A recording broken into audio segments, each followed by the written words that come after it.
Hey guys, sorry for the wait, Bun here.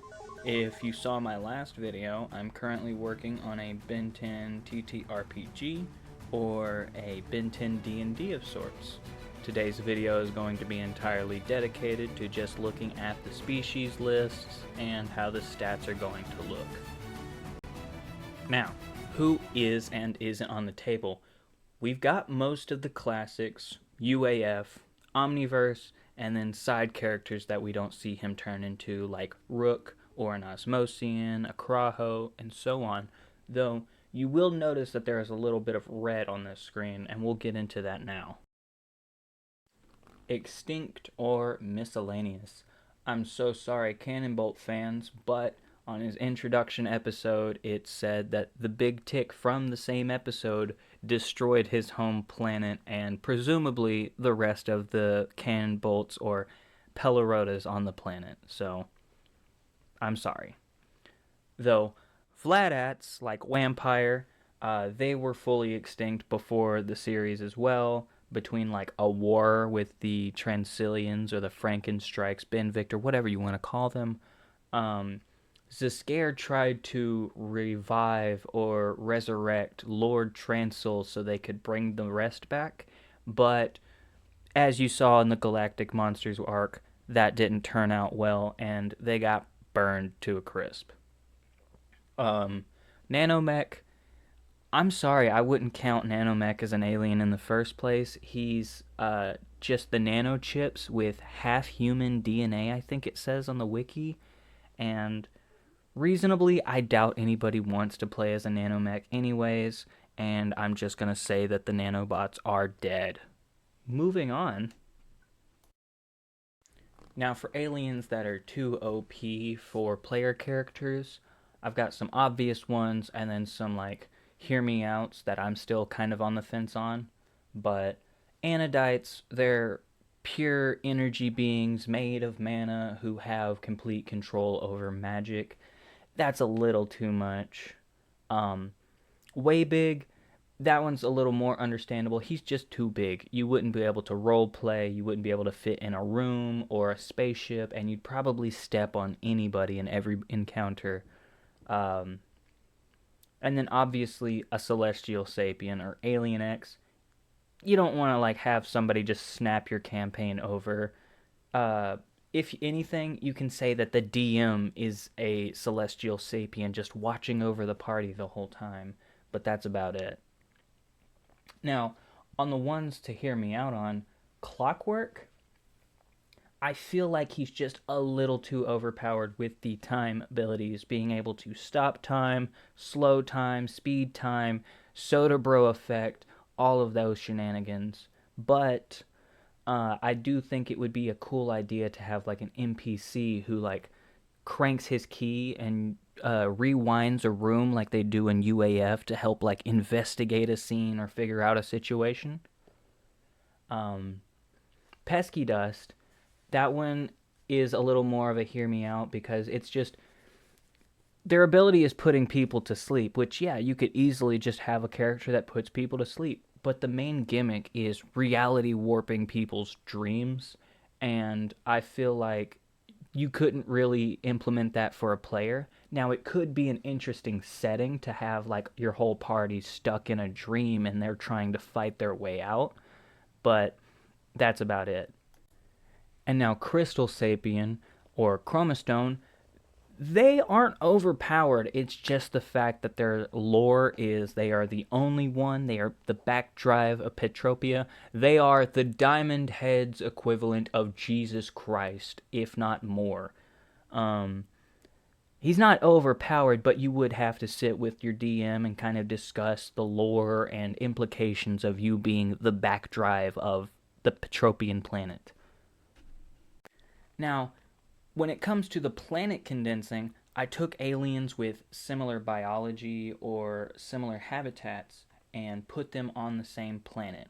And then any similar planets that I couldn't just combine into each other, I put in the same solar system per se. We've got all of them are solar systems. We've got the Canon Anur system from the Galactic Monsters and such. This bottom gray one, though, That one is miscellaneous, different things. So Earth, I'm putting on the back burner as its own thing. Obviously, you know that Earth isn't next to any of these other alien planets. Ledger Domain, that's a magic plane that can be accessed from anywhere, kind of like the Null Void. You just kind of open a portal and go in it no matter where you are. Peptos, the upchuck situation, they're just constantly eating their planets and burping to the next one. So I'm just going to say that Peptos itself is a whole solar system on its own. And then the Incursion Armada, that is just a fleet of constantly moving ships. If anything, you could cram them into any solar system for your campaign, so you can have like space encounters, or maybe your plot involves an invasion of sorts. Now, how condensed? I do have this sorted out into a more organized and clean list. So I've got 44 planets or places and 9 systems or groups. If you were to click on one of these squares here, like this bottom right one, it would open up the full screen of all of the planets, but for the sake of example, I've had to crop it to fit on screen.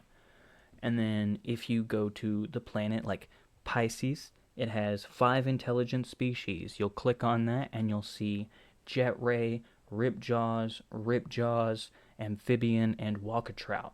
Now, ripjaws on there twice isn't a mistake, but we'll get into that a little bit later. Now for the more interesting part, this is what an alien base sheet will look like. This is what each alien sheet is going to look like before you start fudging with numbers and picking your class. It's going to have the species, the planet, tech level, any passives they may have, damage type, action count, stats, tags, speed, a picture if you need, just anything off rip. Now if we look a little closer at the bottom half, you'll see the actual stats. Normal D&D has strength, constitution, dexterity, intelligence, wisdom, and charisma. Me, I'm doing things a little different, and I'm doing strength, bioenergy, finesse, intelligence, mana, and presence. Bioenergy is going to deal with most of your health and alien-specific powers. Finesse is just dexterity, just slightly tweaked. That's going to add to your aim rolls to see if you hit them before actually doing damage. Intelligence, since that's not going to really be involved with magic, that is purely on like alien tech or gizmos and gadgets. Mana is going to be fully focused on all of your magical shenanigans. And then presence is going to be charisma with extra steps, because I've implemented alien racism. Since there was the Galactic Monsters arc, and generally speaking, we've seen that aliens generally have preferences on other aliens. Now, you won't be doing any of the actual stat mathing until after you pick a class, but just to show and get it represented, vitality is going to be like your health. That's going to be 15 plus survival plus persistence plus medicine plus fortitude. And then motility, that's going to be your AC, because personally I don't like the idea of calling it armor class, because armor helps you take a hit, not move out of the way of one. So that's motility, like mobility. It's going to be 5 plus fortitude plus acrobatics plus perception. And then social rep rolls. Anytime that you're going to a new area or a new planet, you're going to roll a d20 plus your presence. And if you're going to the inner system, you're going to take your presence modifier and multiply it times -1, or just flip the sign on it. That'll represent them being like backwards and subversive or whatnot. Active awareness, that is going to be like my diegetic way of dealing with metagaming. So if you get to a trap and you ask your players to roll for perception. Even if they fail, they know that something is right there in front of them now. But I'm going to do it to where every time you enter a new big area or after a long rest or the equivalent of it, you're going to roll in active awareness. So whenever they roll it at the start of the day, and then if you happen to have a trap later on, you can quickly peek at everybody's active awareness, and then if anybody passes it, you can be like, wait, before you step here, this person notices blankety blank blah blah blah. A little more diegetic instead of them cutting off and being like, well, I know there's something there, but my character doesn't. Um, Carry load, that one's pretty self-explanatory. That one's just going to be 10 plus your strength modifier plus a size bonus, which if your character is a different size, tiny characters get up to a -3, and then massive characters will have up to a +5. And then when it comes to the actual mathing out, like your power points or spell slots, power points for your alien specific powers are going to be your bioenergy modifier times 3. And then your spell slots are going to be your mana modifier times 2. Or if you have the attune tag, it's times 3 like the bioenergy instead of times 2. Resource points will refill outside of combat, and you can use them non-violently without wasting a resource point. So if you're a heat blast, you can just make a fireball to light up the room, and it won't cost you any power points. Now, I keep bringing up the attune tag, but let's get into that. So, the property tags. We've got size classes and then full tags. These will affect gameplay or mechanics in some form or fashion. Obviously, the size classes is the class of your or the size of your alien. So, tiny, small, medium, large, huge, massive. And then the rest are pretty self-explanatory. You can pause here and look for yourself to read any of them. The only ones that I feel like I have to explain are hefty. Some attacks, like a big axe or something, may take 2 action points to swing it. But if you're playing as a stronger character like a forearms or a humongosaur, they can swing that axe with only 1 action point instead of 2, so they can technically swing it more times. And right under it, quick, dashing is going to cost 2 action points as well, just for everybody, except anybody with the quick tag, it will only cost 1 action point. So like accelerate will have the quick tag, so he can dash multiple times just within a turn, so he can go far. Like he will basically be as fast as he is in the show, unless you want to talk about that baseball scene. We're not talking about the baseball scene. Moving on. Now this next section is still technically a work in progress, but if you see above the alien picture, there's going to be little buttons that'll take you to either their move list or like roleplay extra lore bits, and the action page or the moves list is going to have all of the action names, description, dice rolls, action count, and PowerPoint count. Somewhere below this video, either the description or the pinned comment or somewhere, I'm going to have a Google form if anybody wants to try and submit anything of their own. Whether you've got your own idea on how to translate certain aliens' powers into moves. I've already got it broken up to where all you got to do is click on drop down menus or type in like a little single answer if you need. But besides that, the lore page will have like the planet name, population density, diet, community, how like grouped up are they, tribes or singular.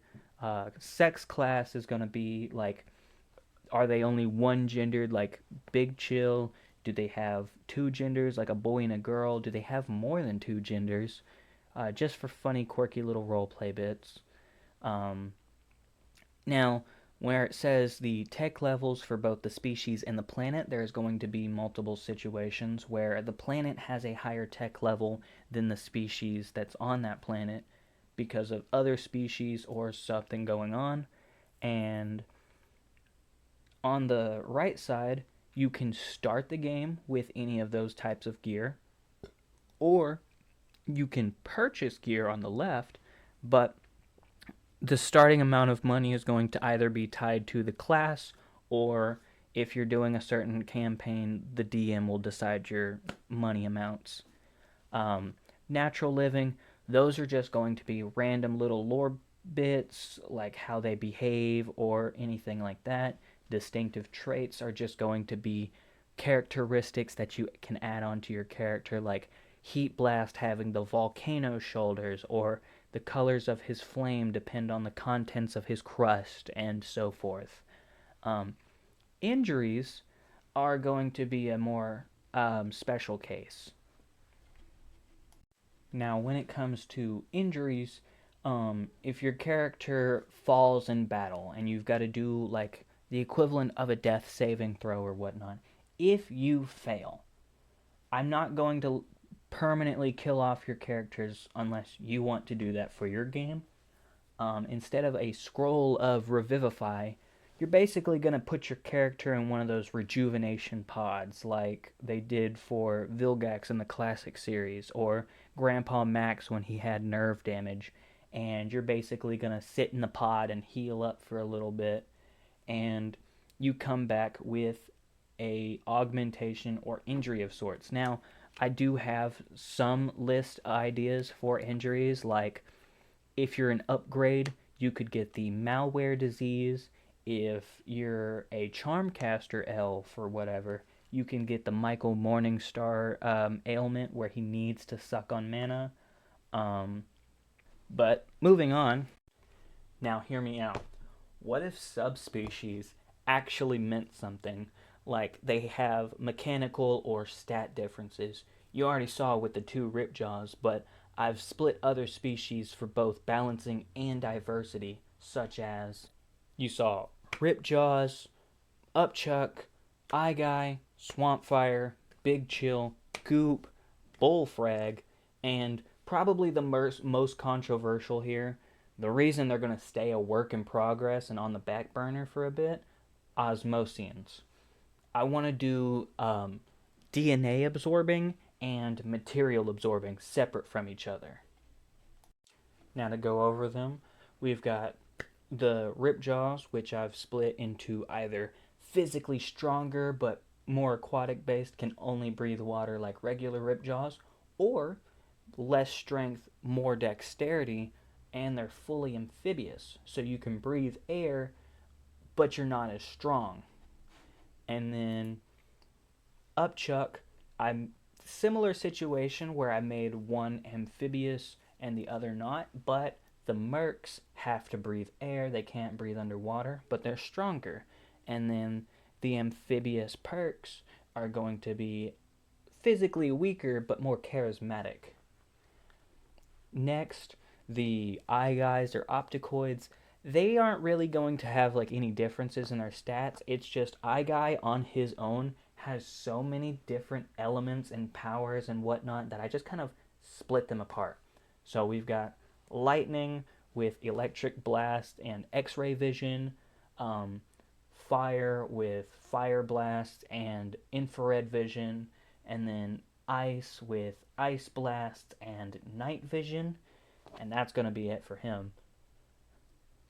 Methanosians or swamp fire, they technically can still use both plants and fire, but one is going to be focused more on fire with dexterity, and the other is going to be focused more on plant with strength.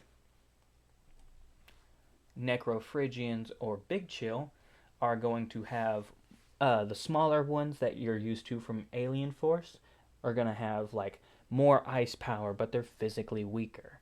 And then the omniverse shaped Big Chills are going to be less ice power, but physically stronger. And then Goop, classic, good old Goop. He's just going to be Goop with the floater. He's going to be Ariel with max dexterity.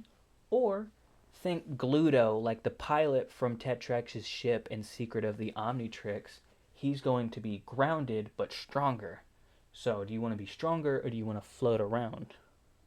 And then the incursions, it's just going to be the difference between Ben's bullfrag compared to the regular foot soldiers. Now, you're going to have your heavy, strong frontliners or your squirrely, agile back shooters. Now, the regular incursions are always shown in groups shooting guns, so I just figured it makes sense to make them more dexterity or ranged focused. And then finally, the Osmosians, they're going to stay in the work in progress until I do some play testing to figure out if I need to balance or shift anything around because of how open they could be.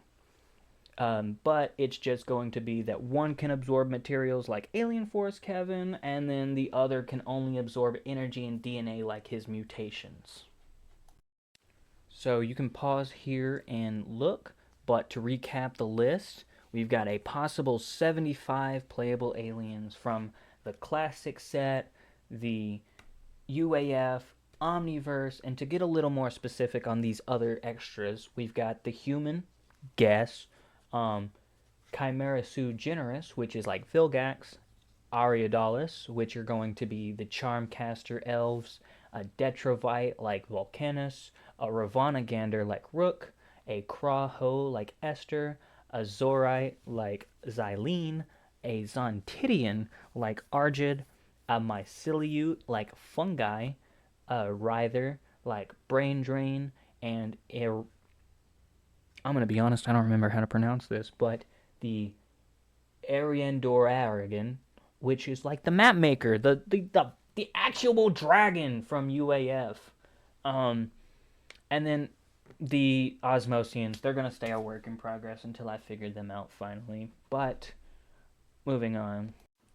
Okay, so originally I was going to have a little montage of all the sheets at the end of the video so you could sift through and see if there was anybody of interest that you'd want. But this video is already getting pretty long on its own, so I'm gonna edit that down and make it its own upload, which I'll post soon after this goes up. But with that all being said, I hope y'all enjoy. Please subscribe to keep updates, and y'all have a nice day. Bye.